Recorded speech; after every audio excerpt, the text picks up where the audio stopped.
The thing with Scotland was, up until that point, there was always some skepticism around, can we pull this off?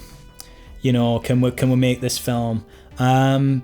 Because as much as, you know, Somewhere had like education in film, as much as Somewhere had professional experience and all that, when you're making something that's entirely your own, and you've got this team that you've assembled, and you know, you're sort of getting into this point where you're almost independently making something kind of professional. It's a level beyond you and your mates going, hey, let's make a YouTube video or something. It's I'm going to put some money into this. I'm going to invest a real good amount of time. It becomes scary, especially when, you know, people on Kickstarter financially put their faith into you. You feel obligated to deliver something that is of substance and that they'll enjoy. And so there's all this added pressure. And I like to think from the start that I knew we could make something good, or that I could at least pull off, you know, what I wanted to. But I think there was always like a niggling doubt in the back of my mind. You know, I'd never done anything this big before. There was going to be all these prosthetics. There was going to be like a big ass crew. I mean, still very little in the grand scheme of things, but bigger than anyone had worked before. I had to organise, you know, transport for like, you know, 18 people to go live in a mansion for 4 days. Like, it was crazy. And I think there was always this concern, like, I don't know if I can do this. And then Scotland happened, and it was the hardest thing and the longest hours. And it just got to a point where I figured, you know what, if this team can do these 4 days, then this is not a problem. We're going to make this film.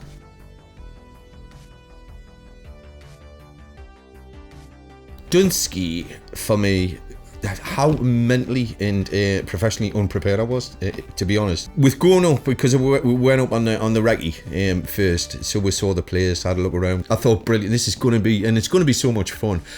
He has me thinking, we'll just be shooting, you know, all right, a couple of amp scenes, a couple of cutaways, the kids, you know, we'll be done, we'll, you know, and then we'll all be sitting around in the evening and having a meal and just having chats and a couple of glasses of wine. How wrong could I be? And it just didn't stop. That was it. We're just shooting all the time. The schedule for Scotland was fucking insane. I just sort of came on as to do whatever was needed. As it turns out, whatever was needed was runner, lighting setup, camera setup, T-boy, which, as it turns out, is incredibly important to morale on any shoot.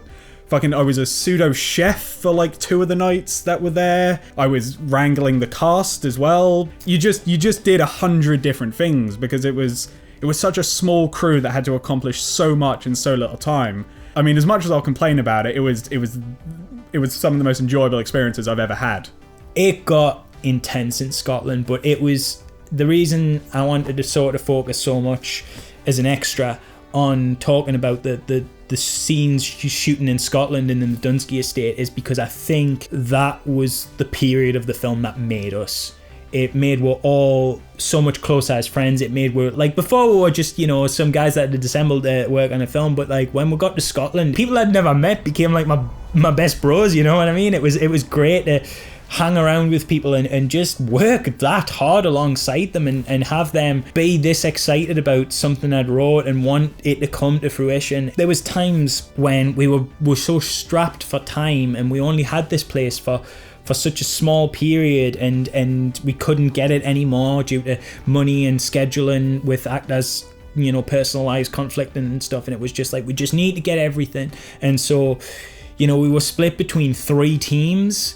And we all had walkie-talkies to communicate with each other. I was running between people, getting people set up and going, okay, you can shoot that, set up the tracks, get that shot, I'll be back, I'm going to go direct the shot over there, jumping between things, and we had like walkie-talkies to communicate with each other. But Dunsky was such a big place, the walkie-talkies were actually out of range of each other when we were shooting.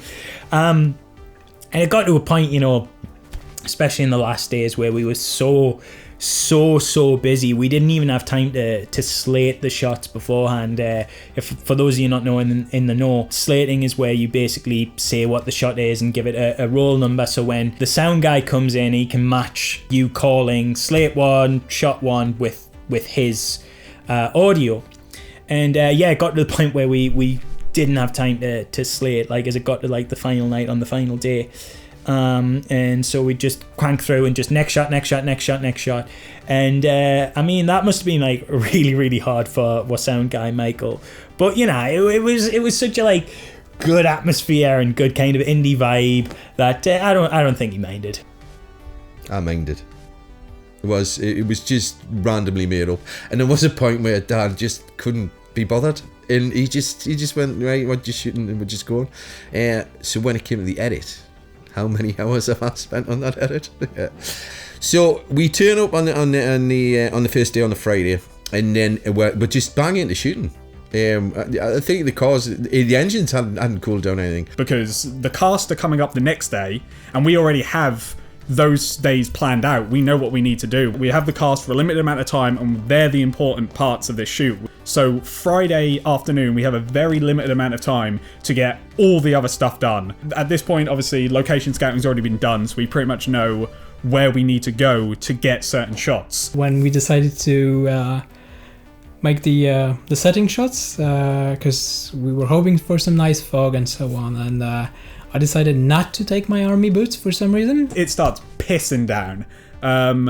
And this is like even bad for England and even bad for Scotland. This was horrendous. And Dundee Castle is all mud. It's all grass. So we start lugging the equipment down, it just squelching as we have pounds upon pounds of this equipment on our backs. So we're out in what felt like a good mile away from the actual castle itself. It's pissing down in rain. All of us are hunched over, running between trees for what is a very small amount of cover from the rain. Poor Mark bloody running in front of the camera with a smoke grenade. We only have like 3 or 4 of them, just wafting it about, and then he jumps behind a tree as we start recording and pushing forward. I think for one of the shots, we could see him behind the tree, so that was wasted. We had to reset. The tracks are just slowly being embedded because the mud's that bad.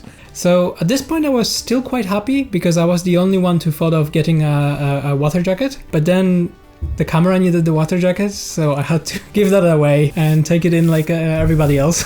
We then get back, and everybody's calmed down a little bit. We start talking about prep for the next day, and we all had a meal, and it was a lovely sort of like bonding moment. You know, you go through certain experiences with people, and it brings you together. And I mean, that was the moment that like the crew. Because that was the first time a lot of people of the crew had actually like met one another and eating food and just swapping stories about the last hour about what they had to go through compared to what we had to go through. Just sort of very early on put us all on the same page and just I think got everybody's enthusiasm up higher than it already was to get this thing recorded and to make sure that we could do it. Because in near probably an hour of prep to like 2 hours of filming and that to then another hour of disassembling and taking it all back probably got us maybe 20 minutes of usable footage, 0 of which ended up into the final cut of the film. We had this great shot, this fantastic shot that we got on the Friday when we first got to Scotland. We'd got like this lovely foresty area by the lake, and we'd been setting off smoke grenades and filling this space, and there was just this lovely slow track where we were moving the camera up this like hidden little pathway towards the house, and the branches just kind of like the leaves part and we get a little bit further in, and the idea was the opening was always going to be this kind of tracking movement, as if we were getting deeper and deeper and deeper and deeper into Varias' lair. In the final film, it starts after the Crimson Man monologue, like bang, slap in the middle of the house. Initially, that was in the script. You were supposed to start outside and hear the banging, and you were drawn into the banging, and you go in and deeper and deeper and deeper into the house. And so we started in the forest, and the idea was we'd track through the forest and we'd track through to the house, and then we'd be inside the house where the film actually starts. Now the problem was because our location had changed, that no longer became possible. The new area, Dunsky Estate, didn't have space outside of the doors to accommodate like a track up to the doors. The doors kind of came out into steps that would go like straight down, and so you couldn't really sell it. So we tried to do the tracking shot outside, and then we were going to cut to a crane shot over the reveal of the house.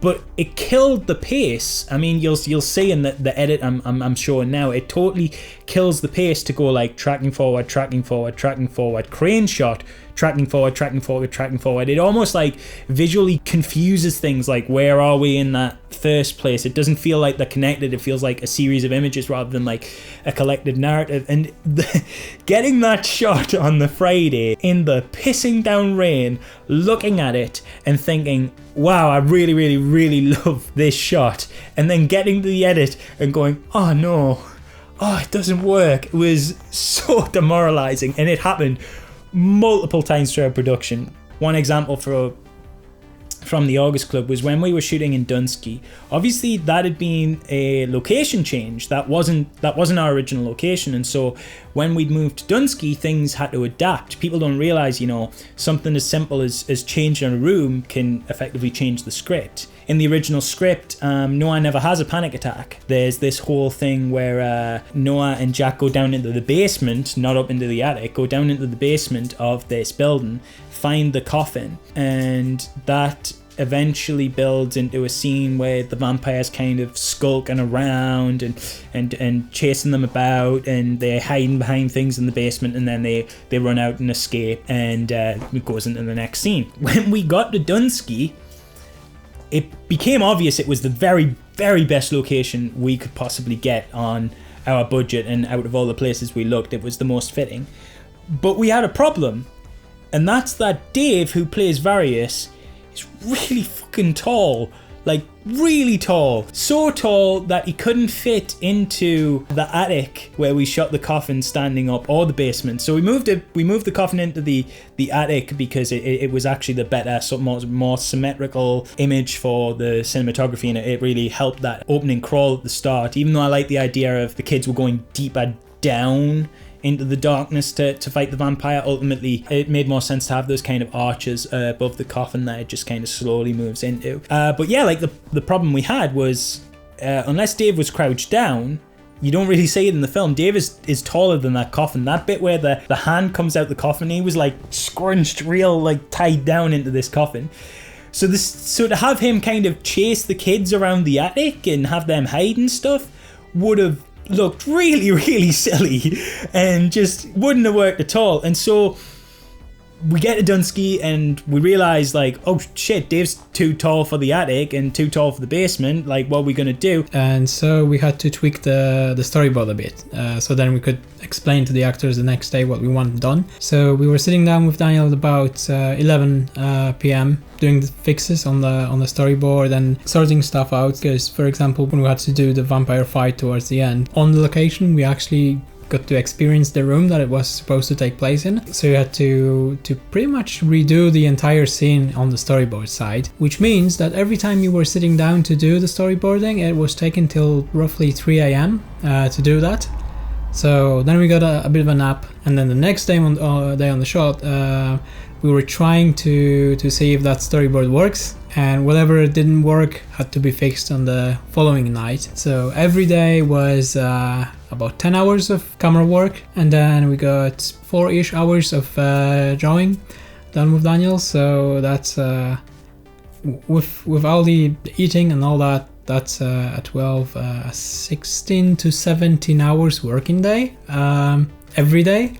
So yeah, that was pretty fun and quite intense. But sometimes it's a blessing. Sometimes something unexpected will present itself, and it just gives you like a nice little charming moment in your film. And one of the bits I love in the film, and this is the only time you will ever hear me talk positively about a spider because I am horrendously arachnophobic, but our sound guy Michael, he stayed in this room because I was offered a nice bed for the 4 days we were there.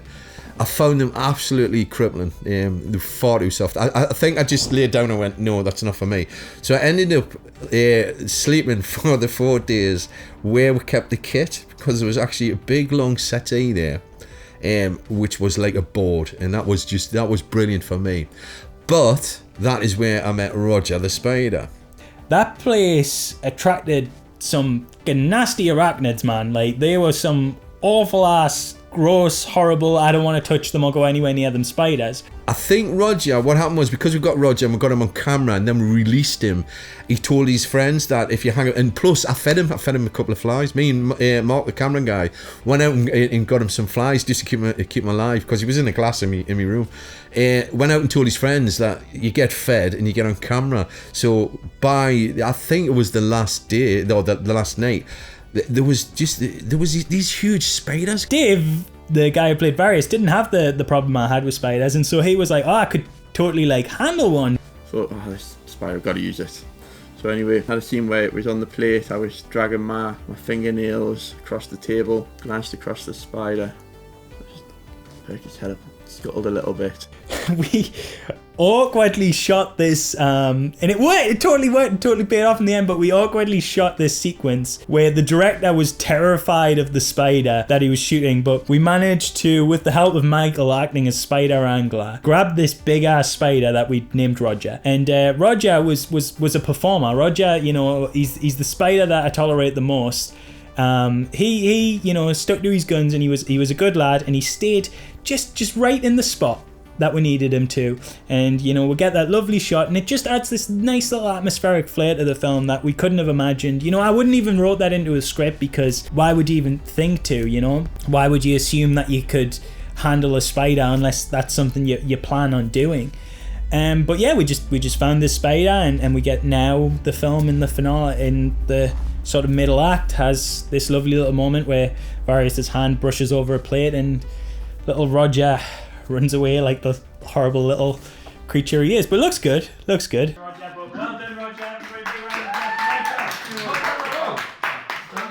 With Scotland being as challenging as it was, I mean, the whole film was challenging, but Scotland was really where it was like, you know, do or die time. I think I would have lost my absolute mind with any other crew. Like, the work ethic and enthusiasm of everybody who worked on this film, especially those who really put in the hours in Scotland, cannot be undersold. The film simply probably wouldn't exist with anyone else. Like, everybody had to go all in, and people didn't just deliver their job to the highest standard. People like went above and beyond. Mark Danbury, our makeup artist, he had travelled all the way to Scotland, which was a real struggle for him. We had to, you know, kind of jimmy some mad schedules around to kind of make that a possibility. You know, the dude's got a kid, bless him, and he had to kind of go holiday in Scotland for a little bit, work for 4 days straight. But he was only there to do David's prosthetics, and had he done that and only that,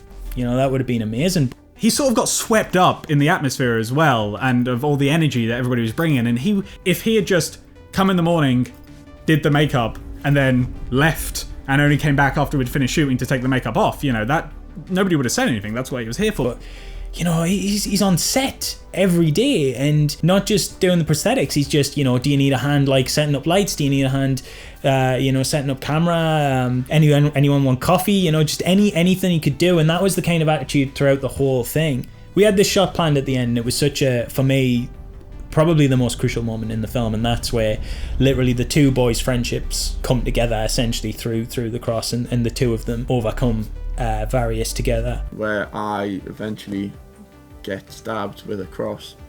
This cross was meant to stick into my chest, not literally, but you know, meant to stay there, so you get a good shot of this cross in my chest. This cross would not stay there. When we'd done tests, the cross would, at its staked point, suspend in the costume. But for whatever reason, I can't remember if, you know, maybe we tested it on a mannequin or something, or we tested it under different conditions. But for whatever reason, maybe it was just sleep deprivation, I couldn't recall what we'd done. When we get to that shoot, and it's David's final shoot, and he's leaving, he has to leave in like an hour or so, because it's, you know, really early hours of the morning, and he has to be back.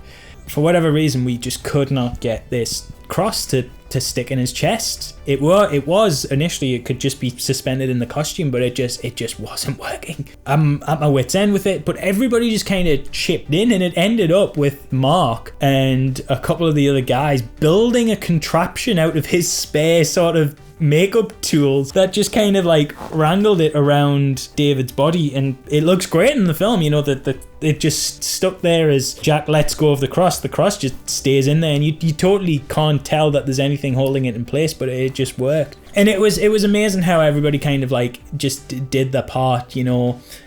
Even people who couldn't be there for the whole shoot, you know, like I mentioned, David had to go, who was playing Varias, had to go home for certain sequences. You know, the very next day, Willem is stood in this padded pillow, you know, just having the kids stab him repeatedly. And like, I don't know, I just felt like incredibly touched by how much effort people were willing to put into this. And, you know, because quite frankly, the amount of shit I asked them to do, it wouldn't have been out of line for them to tell us to fuck off.